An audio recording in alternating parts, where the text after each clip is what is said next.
আসসালামু আলাইকুম ওয়া রাহমাতুল্লাহি ওয়া বারাকাতুহু। আশা করি সবাই ভালো আছেন। রাতের বাজে 11টা। সারাদিন রিক্সা চালাইয়া এখন বাসায় আইছি।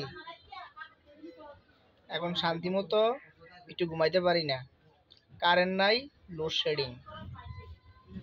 বাসায় আইছি 6টা বাজে, কারেন্ট গেছে 6টার থেকে এলিয়া 3বার।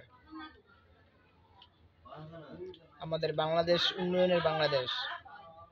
সারাদিন কষ্ট করার পরেও রাতে শান্তিতে ঘুমাইতে পারি না, লোডশেডিং এর জ্বালায়। এখন রাতের 11টা বাজে। তো রাতে যদি একটু শান্তি মতো না ঘুমাইতে পারি, সকালে কাজে যাবো কিভাবে? এটাই উন্নয়ন? কারেন্ট নাই বাংলাদেশে, আর উন্নয়ন নিয়ে পুরে আছে আমাদের দেশের মন্ত্রীরা। মিডিয়ার সামনে আইসা বলে আমাদের দেশ তো উন্নয়নে ভরপুর, শুধু উন্নয়ন দেখে তারা চোখে চোখে, আর আমরা এখানে ঘুমাইতে পারি না শান্তি মতে। কি কিছু বুঝছেন? বর্তমানে মিটার কিনে আনলো, এটার ভাড়া দিতে হয়। এটা হলো আমাদের বাংলাদেশ।